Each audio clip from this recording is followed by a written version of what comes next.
Interest on capital के बारे में आप लोगों को समझा दिया था। आज इसी का ही काउंटर पार्ट आगे लेकर चलूंगा मैं इंटरेस्ट ऑन ड्राइंग्स के रूप में, राइट।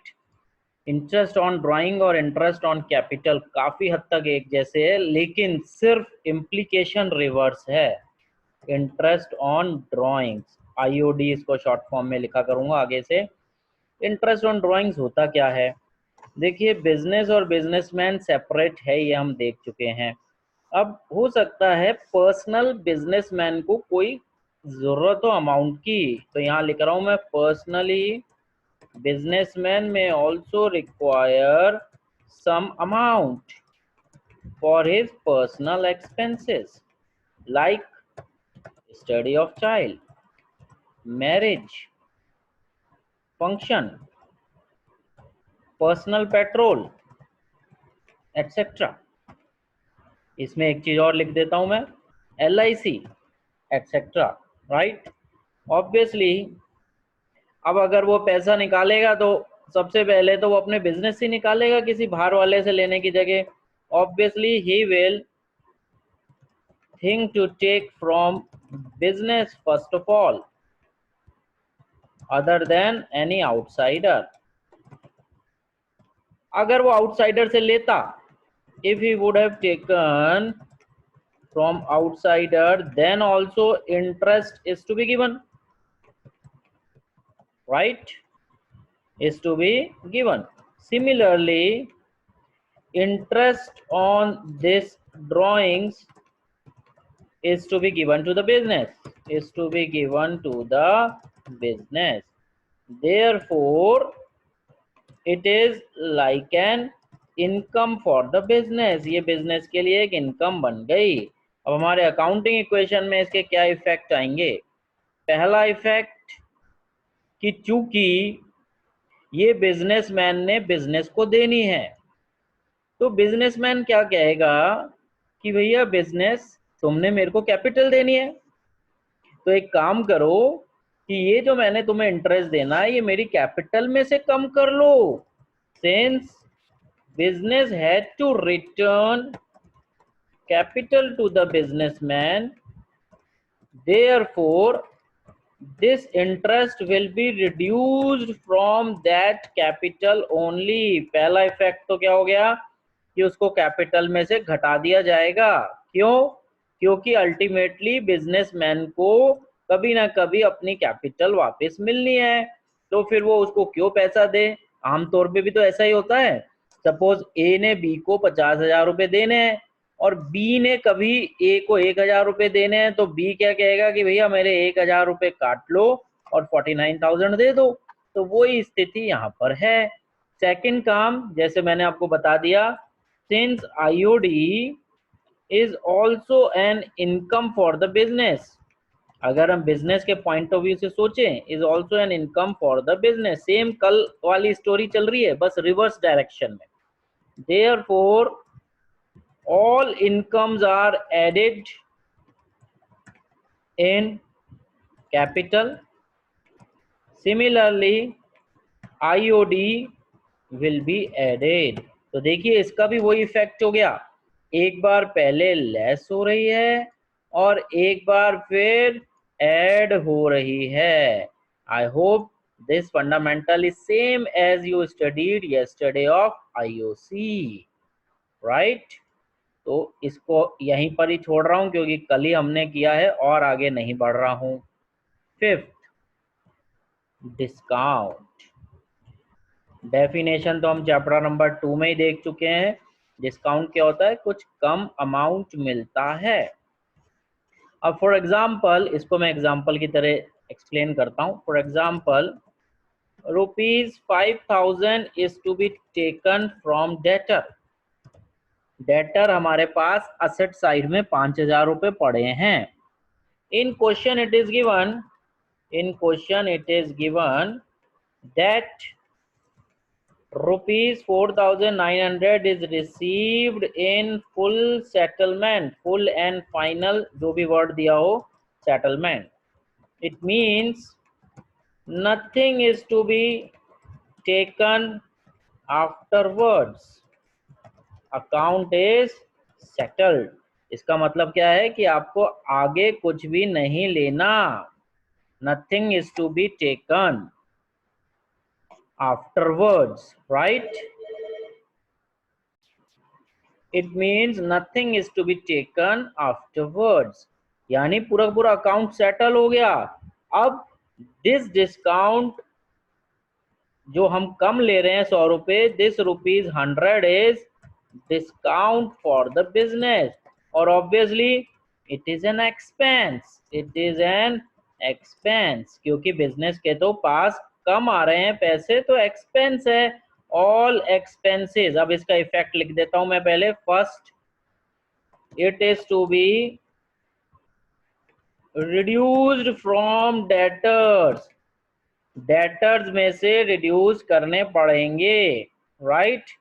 अब डेटर से तो आपको कितने मिल रहे हैं, 4900, तो आप कैश में तो 4900 रुपीज ऐड कर लेंगे, और डेटर्स का अकाउंट एक तरह से पूरा खत्म हो गया, तो हम डेटर्स को पूरे 5000 से लेस कर लेंगे, तो full ₹5000 as account is fully over.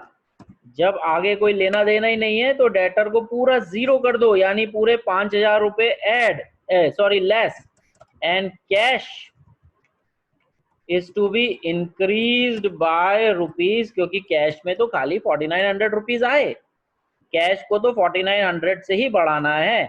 अब आप देखिए 100 रुपीज का डिफरेंस रह गया, भाई डेटर्स पूरे 5000 से कम हुए असेट साइड में, और कैश में 4900 आए, ये 100 रुपीज का क्या करें। Obviously, this 100 rupees is an expense for the business and all expenses are to be deducted from the capital. This 100 rupees is expense for the business, and like all expenses, it is to be deducted from the capital. उसमें से इसको कम कर दिया, तो ये discount का आपका treatment हो गया। यहाँ पर बस वर्ड याद रखना है, आपने फुल एंड फाइनल सेटलमेंट दे दिया होगा, और हो सकता है सीधे सीधे डिस्काउंट दे दे, सीधे सीधे दे दे तो कोई दिक्कत ही नहीं है, और अगर फुल एंड फाइनल सेटलमेंट दे दिया तब भी उसका मतलब अल्टीमेटली डिस्काउंट ही है, राइट। तो I hope some important transactions have been cleared upon, और जो चीजें आती जाएगी वो हम देखते ही जाएंगे। एक सिंपल एक्सपेंसेस, जो भी कोई एक्सपेंस हो, चाहे रेंट हो, सैलरी हो, पोस्टेज हो, एनी अदर कोई भी एक्सपेंस है जो कैश में पे हो रहा है, एक्सपेंसेस पेड इन कैश, मैं क्या कह रहा हूं, कोई भी एक्सपेंस है जो कैश में पे हो रहा है, तो इसका क्या इफेक्ट है। इफेक्ट, फर्स्ट रिड्यूस या डिडक्ट फ्रॉम कैश, क्योंकि कैश तो कम हो ही रहा है, और सेकंड चूंकि एक्सपेंस है तो रिड्यूस फ्रॉम कैपिटल, सारे एक्सपेंसेस आपके कैपिटल में से जाएंगे। हालांकि हम पहले भी देख चुके हैं, फिर भी मैंने एक बार नोट्स की जगह ही लिखवा दिया है इसको। एक्सपेंसेस का आती है अगर कोई प्रॉफिट या इनकम हो, इनकम रिसीव्ड इन कैश, जैसे आपने एग्जांपल लिया ही था, कमीशन एटसेट्रा, इसका क्या इफेक्ट करेंगे, वही इफेक्ट, सबसे पहला तो ऐड या इंक्रीज इन कैश, क्योंकि पैसा आया आपके पास, और सेकेंडली कैपिटल में भी चले जाएगा, ऐड हो जाएगा, add into capital, add into capital as all incomes are added in capital, right। अब ये तो बात हुई जब आप कैश में पे कर रहे हैं या कैश में रिसीव कर रहे हैं। अगर आप कैश में पे और कैश में रिसीव नहीं करते तो क्या करेंगे।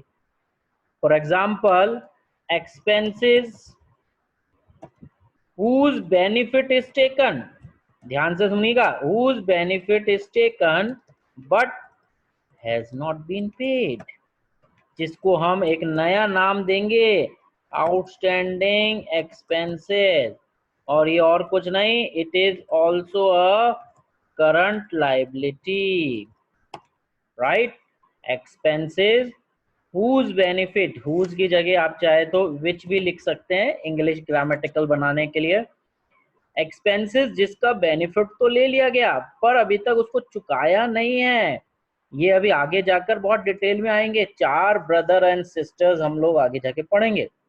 2 तो एक्सपेंस में रहेंगे सिस्टर्स और 2 इनकम में रहेंगे ब्रदर्स। एक्सपेंस होंगे एक तो आउटस्टैंडिंग एक्सपेंस, एक प्रीपेड एक्सपेंस, और इनकम के अंदर होंगे एक्रूड इनकम और अनअर्न्ड इनकम। यहाँ पर हम चारों के बारे में लिख रहे हैं but it will be again coming into the future chapters, बार बार आते रहेंगे।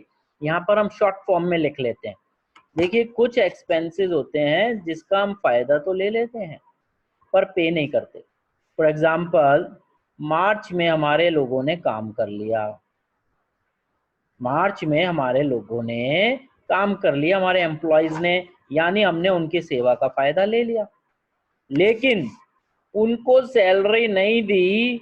31 मार्च को हमारा साल खत्म हो गया या यूं कहिए लॉकडाउन हो गया। अगर मैं करंट सिचुएशन से कंपेयर करूं कि मार्च को लोगों ने काम कर लिया but we were unable to pay the salary because the lockdown is there.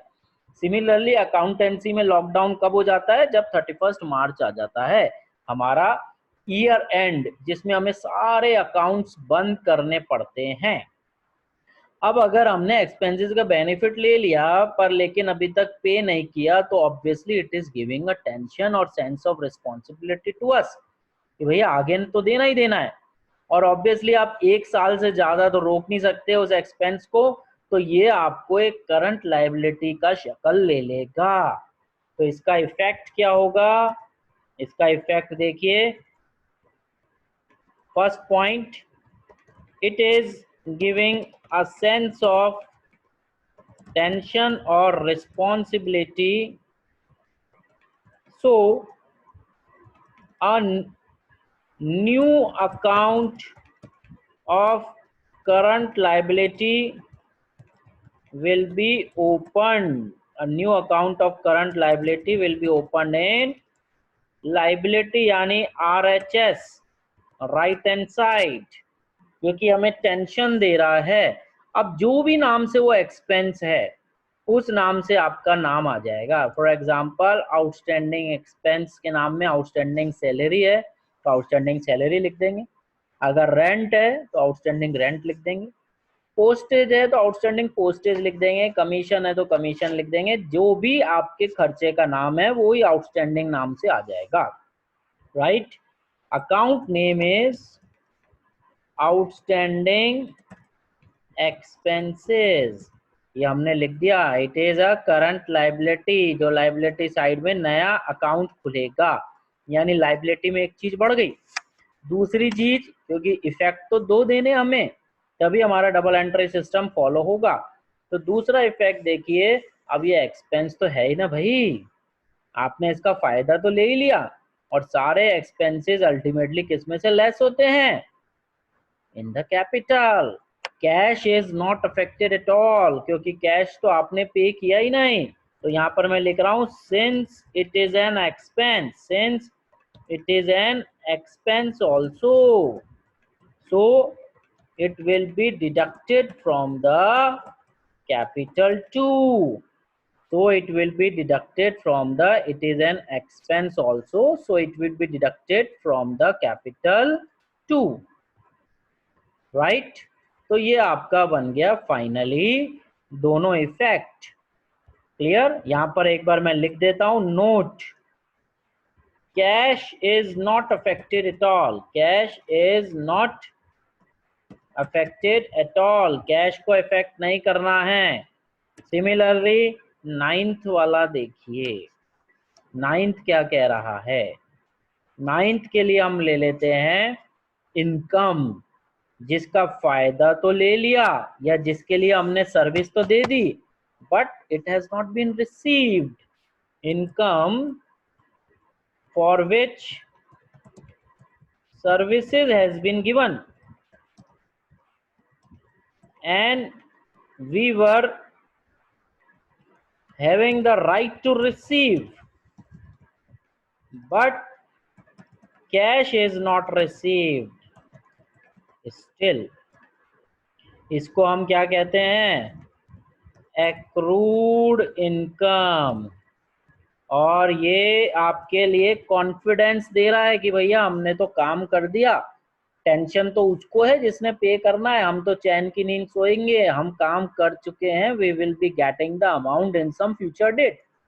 आप सोचिए अगर मार्च में आपने काम कर लिया और 31 मार्च को लॉकडाउन हो गया, तो आपको टेंशन नहीं है, आपको तो उससे पैसे लेने दूसरे आदमी से, आप बार बार उसको फोन कर सकते हैं, टेंशन किसको होगी, उस व्यक्ति को होगी।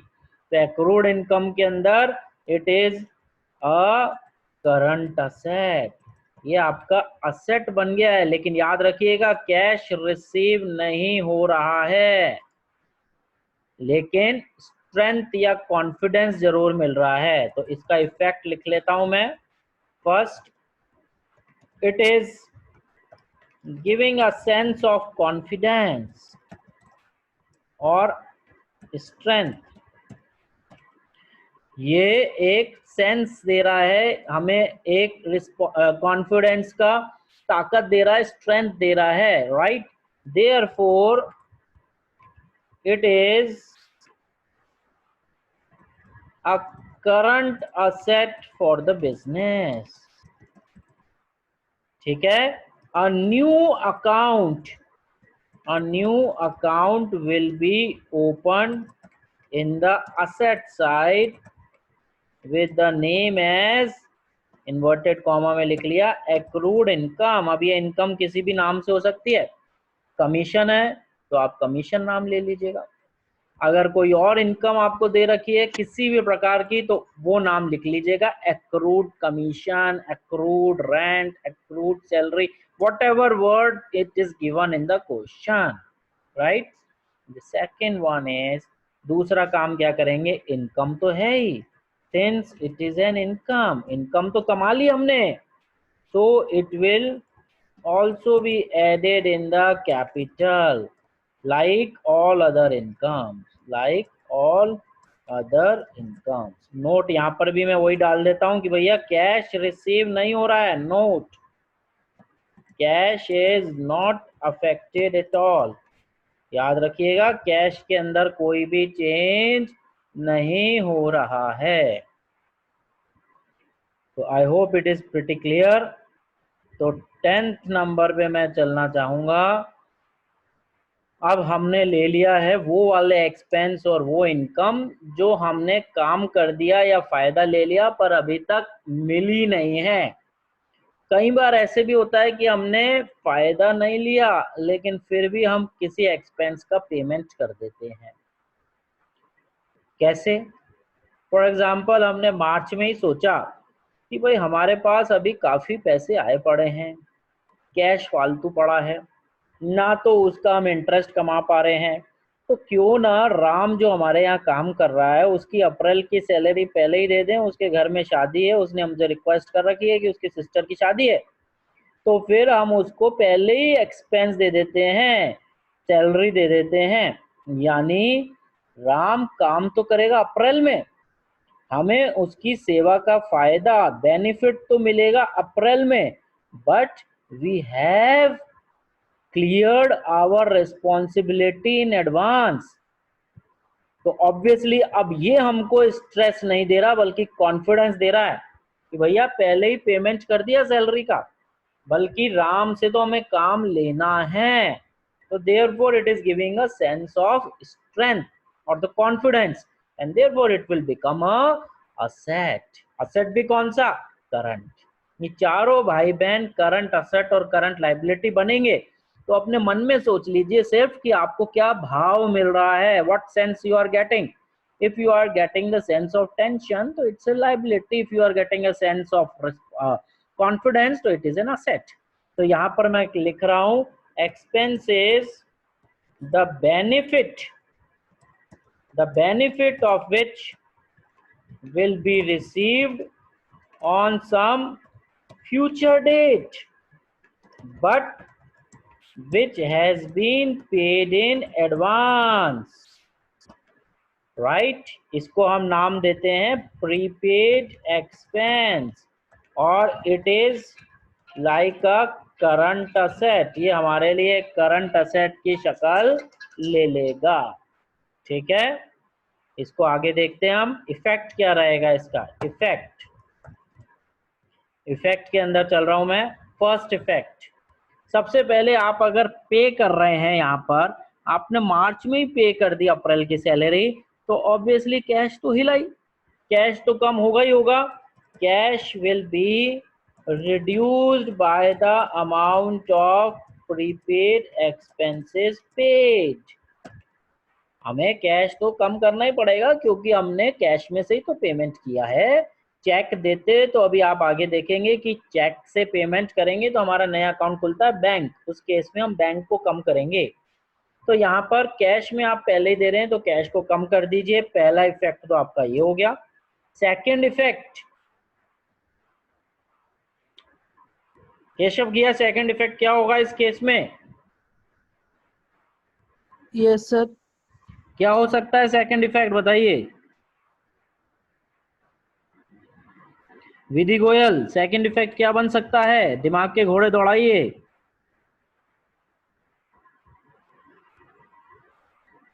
लिखवा चुका हूं मैं, लेफ्ट वाली साइड में देखिए। It is a current asset, therefore a new account will be opened. It is giving a sense of confidence, so it will be a current asset. So it will be a current asset, right? और नया account आप खोल देंगे। It is giving a sense of confidence, therefore it will be a current asset.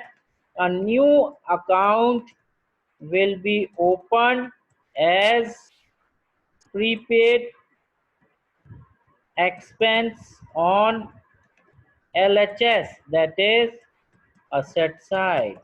ये हो गया आपका, right. 11th, जैसे एक्सपेंस प्रीपेड करा जा सकता है वैसे इनकम भी तो पहले ही प्राप्त हो सकती है। हमें कोई काम करना था अप्रैल में, फॉर एग्जाम्पल हमें सामने से ऑर्डर मिल गया कि भैया अप्रैल में आप हमारे लिए साड़ियाँ बेच देना, हम आपको पहले ही कमीशन दे देते हैं। यानी हमने साड़ीज तो अप्रैल में बेचनी है और पैसा पहले मिल गया। तो आप मन में सोचो, क्या ये हमें टेंशन दे रहा है? Definitely it is giving a tension. आप उल्टी तरीके से मत सोचिए कि भैया पैसा मिल गया तो हम राजा हो गए, because we have to do work against it. हम एक गुड बिजनेसमैन की तरह से सोच रहे हैं कि भैया किसी का पैसा हमारे पास पड़ा है, उसके लिए अभी हमने काम तो किया ही नहीं, तो हमें ये टेंशन दे रहा है। Therefore it is a current liability. तो यहां पर मैं लिख रहा हूं इनकम द बेनिफिट और service against it will be delivered at some future date, but the cash या amount has been received in advance। यानी वो वाले इनकम जिसका फायदा या जिसके लिए काम तो हम बाद में करेंगे, लेकिन पैसा उसके अगेंस्ट में हमें पहले ही मिल गया। इसको हम नाम देते हैं अनअर्न्ड इनकम। दूसरा नाम और होता है इनका इनकम रिसीव्ड इन एडवांस। दो नाम है इसके, अनअर्न्ड इनकम या फिर इनकम रिसीव्ड इन एडवांस। और ये हमें टेंशन दे रहा है तो it is a current liability, right. Effect, क्या इफेक्ट होगा? पहला, सिंस कैश इज रिसीव्ड, तो कैश तो इंक्रीज होगा ही होगा। Cash will be increased by this amount, क्योंकि कैश हमें पहले मिल गया तो कैश तो इंक्रीज होगा ही होगा। अब दूसरी चीज, क्योंकि हमें टेंशन दे रहा है तो यहाँ लिख रहे हैं it is giving a sense of, giving us a sense of tension या responsibility. Therefore a new account will be opened in liability side, यानी कि RHS as unearned, inverted commas में कर देता हूं, as unearned income, राइट। तो उम्मीद है ये भी आपको समझ आ गया होगा। चारों भाई बहन यानी prepaid expense, outstanding expense, unearned income और एक्रूड इनकम, इनको ढंग से कर लीजिएगा। चारों आपको ढंग से करने पड़ेंगे और चारों मिलते जुलते हैं, तो एक बार ढंग से कोशिश करिएगा देखने की, इट विल बी क्लियर। चारों मिलते हुए हैं पर फिर भी डिफरेंस है। आप सिर्फ अपने अंदर मन में सोचिएगा क्या चीज आपको टेंशन दे रही है, क्या चीज आपको स्ट्रेंथ दे रही है। एक दो ट्रांजैक्शन और लिख लेते हैं, फिर कल से तो क्वेश्चन ही क्वेश्चन करने हैं। Bank transactions, right? Whenever a check is received, a new account will be opened, that is bank account, in our asset side. जब भी हमें चेक मिलता है तो हम एक नया अकाउंट खोलेंगे असेट में, जिसको हम बैंक कहेंगे। ये एक तरह से एकदम लिक्विड असेट है। It is like a cash only, it is like a cash only, just that cash is put in the bank, so it is very liquid asset, यानी तुरंत कैश में कन्वर्ट कर सकते हैं इसको। लिक्विड असेट यानी कि करंट असेट, यानी वो करंट असेट जो तुरंत ही कैश में कन्वर्ट हो जाए उसको हम लिक्विड असेट कहते हैं। तो कैश और बैंक ये दोनों सबसे लिक्विड असेट है, क्योंकि अपनी जेब में ही पड़े हैं। पैसा निकालना है तो बैंक से जाके तुरंत निकाल सकते हैं, राइट। तो अब इसका इफेक्ट देखते हैं। सपोज हमें चेक मिला किसी डेटर से, राइट। तो यहां पर मैं लिख देता हूं पहला ए, रिसीव्ड फ्रॉम डेटर, तो इसका इफेक्ट देखिए, और बी लिख देते हैं पेड टू क्रेडिटर। अगर हमें चेक एक डेटर से मिला तो इसका इफेक्ट क्या रहेगा? पहला, add in bank account on asset side, और second, reduce from debtor from asset side. दोनों ही असेट में हो गए, बैंक भी और डेटर भी। बैंक में पैसा आ रहा है तो बैंक को तो बढ़ा दीजिए, और डेटर अब अपना पेमेंट कर रहा है चेक के थ्रू, तो डेटर को कम कर दीजिए। यानी इसमें लाइबिलिटी साइड का कोई रोल नहीं है। अब अगर पेड टू क्रेडिटर है तो इसमें क्या करेंगे भाई? एड इन, क्या करें? Paid to creditor, Vidhi Goyal,